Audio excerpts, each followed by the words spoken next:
ফলে টমেটো চাষ দেখেন কৃষক কতটা লাভবান হচ্ছে, যে টমেটো এখন অনেক টাকা দাম, সেই টমেটো উৎপাদন করেছে ব্যাপক একটা ঘের।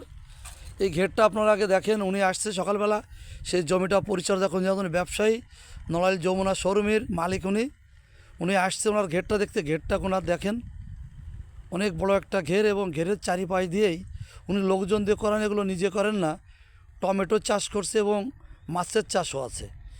আরও মজার ব্যাপার হচ্ছে টমেটো, মাছ এবং ধান তিনটে একসঙ্গে হবে। এবার টমেটো উঠে গেলে এরপরে কী সবজি দেবেন আপনি? এরপরে দেবে হচ্ছে কুশি।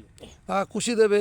তো ওই দেখেন মাঝে ফাঁকা জায়গা দেখেছেন, ওই যে পানি কাদা ভাব, ওইখানে কিন্তু এখনই এই ইরিগেশনে ধান লাগাবে, চৈতে ব্লকের ধান।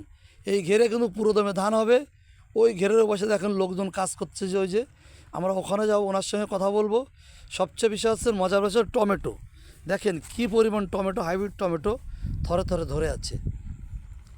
এবং এই ঘেরটার চারিপাড়েই প্রায় 3 থেকে 4 একরের একটা ঘের, চারিপাড়েই এরকম টমেটো হয়েছে,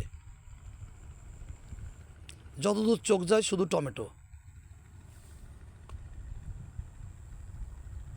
টমেটো এখন দাম আছে কেমন? দাম ভালো, খারাপ না। এটা কি পাকা বিক্রি হবে টমেটো না কাঁচা বিক্রি হবে? কাঁচা পাকা দুটোই বিক্রি দুটোই। হবে। কাঁচা পাকা কত বিক্রি হয় এখানে পাইকারি? কাঁচাটা বিক্রি হয় 40-45 টাকা, আর পাকাটা 80-90 টাকা বিক্রি ও হয়। বাবা, 80-90 টাকা। কিন্তু নড়াইল তো শহর তো এর দাম আরও বেশি। শহরে তো একটু দাম বেশি হবে, এখান থেকে তো তাদের একটা ক্যারিং খরচ আছে, সব কিছু মিলেই তাদের একটা লাভের ব্যাপার স্যাপার আছে, যার কারণে তো শহরে একটু দাম বেশি হবে। আচ্ছা, আমরা শুনতেছি এই যে সিন্ডিকেট করার জন্য সবজি ব্যবসায়ীরা, কৃষক ঠিক মতন টাকা পাচ্ছেন, এই সময় তোমার মতামত কি বলেন তো? সিন্ডিকেট আছে আসলে, একজন উৎপাদক তো সরাসরি যায় বাজার বিক্রি করতে পারে না, কারণ অনেক মাল হলে সেখানে একটা আড়তদারি সিস্টেম থাকে, সেই আড়তদারে মাল বিক্রি করতে হয়, সেখানে আড়তদারের হাতেও কিছু টাকা তারা একটা কমিশন রেখে দেয়, তারপরে যে কেনে তার একটা লাভ, তারপরে সাধারণ ভোক্তারা আর কি তরিতরকারি পায় আর কি, যার কারণে মাঝখানে মধ্যস্থতাভোগী যারা, ভোগীরা এরা কিছু একটা অ্যামাউন্ট তুলে নেয় আর কি।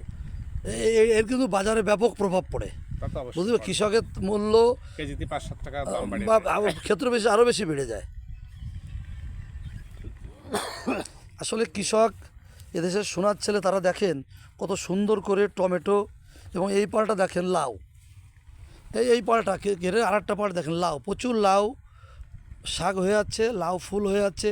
খুব দ্রুত এগুলো ফুলের থেকে ফল আসবে, এবং হাজার হাজার সোনা হাজার হাজার লাউ বিক্রি হবে এখান থেকে। এরপরে আসবে কুশি, একটা পাটে শশা লাগানো, তারপরে শসা, ওই দেখেন শসা দেখা যাচ্ছে, উনি বললেন ওই যে শসা দেখা যাচ্ছে, কুশি, তারপরে কুমড়ো, ঠিক আছে, সিম, বটবটি সিম যাকে বলে। প্রতিটা সবজি দিয়ে আসলে এদেশে বিপ্লব ঘটছে এই কৃষকের বদৌলতে, চাষাবাদের বদৌলতে। ধন্যবাদ, ভালো থাকবেন সকলে।